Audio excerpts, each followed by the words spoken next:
নমস্কার বন্ধুরা, welcome to আপার্নার kitchen. শীতের শুরুতে নিয়ে চলে এলাম কড়াইশুঁটির কচুরি। তো কড়াইশুঁটি এটা ছিল ফ্রোজেন কড়াইশুঁটি। তো দেখুন কড়াইশুঁটি ফ্রোজেন, কিন্তু তো ফ্রিজে রাখা ছিল এরকম। তো সেটা বার করে নিয়ে ঠান্ডা করে এটা মিক্সিতে আমি পেস্ট করে নেবো।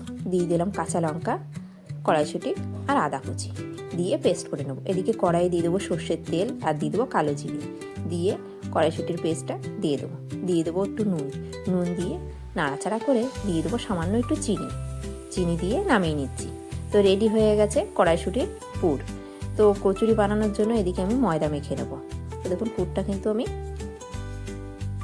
ঠান্ডা করতে দিয়েছি, আর এদিকে গরম জল করে নিচ্ছি, কারণ ময়দাটা মাখবো বলে। এখানে আমি ময়দা নিয়ে নিচ্ছি মিনিমাম 750 থেকে 800 গ্রাম ময়দাটা আমি নিয়ে নিয়েছি। দিয়ে দেবো নুন, চিনি, সাদা তেল দিয়ে ভালো করে মিক্স করে দেবো। নিয়ে আমি ময়দাটা গরম জলে মেখে নেব।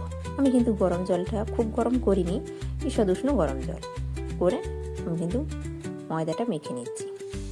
এভাবে কিন্তু মেখে রেখে দেবো। তো আধা ঘন্টার জন্য মেখে রেখে দিচ্ছি, এইভাবে চাপা দিয়ে রেখে দেবো। তো আধা ঘন্টা পর ফিরে এসে দেখুন ময়দাটা এরকম সেট হয়ে গেছে। তো আবারও এরকম চটকে নিয়ে এখান থেকে আমি লেচি বার করে নেবো। তো রেসিপিটি ভালো লাগলে একটা লাইক আর কমেন্ট করবেন, কেমন হয়েছে জানাবেন। আর শীতের শুরুতে এরকম কড়াইশুঁটির কচুরি খেতে কিন্তু খুবই ভালো লাগে খেতে। যাই হোক, এদিকে দেখুন এরকম পুরের ছোট্ট ছোট্ট বল বানিয়ে নিচ্ছে, আর এদিকে দেখুন লেচি কাটা হয়ে গেছে। ওই লেচির মধ্যে ছোট্ট ছোট্ট বল দিয়ে গোল গোল করে নেবো। তো এইভাবে কিন্তু আমি পুরটা ময়দার মধ্যে দেবো, দিয়ে গোল গোল করে সমস্ত লেচি আমি গোল গোল করে নিচ্ছি। নিয়ে এদিকে আমি বেলে নেবো। তো দেখুন এইভাবে কিন্তু আমি বানিয়ে নিয়েছি।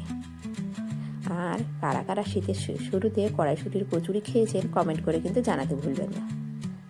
আমার তো ভীষণ ভালো লাগে খেতে। তো দেখুন এরকম একটা থালা নিয়ে গায়ে তেল মাখিয়ে নিচ্ছি, আর চাটু বেলুনটার উপর তেল মাখিয়ে নিয়েছি। নিয়ে আমি একে একে কড়াইশুঁটির কচুরিগুলো বেলে নেব। দেখুন একটু মোটা মোটা কিন্তু রাখছি, বেশি পাতলা করলে কিন্তু পুরটা বেরিয়ে আসবে, এই জন্য আমি একটু মোটা বেলে নিয়েছি। দেখুন এইভাবে কিন্তু আমি প্রত্যেকটা লেচি বেলে নেব।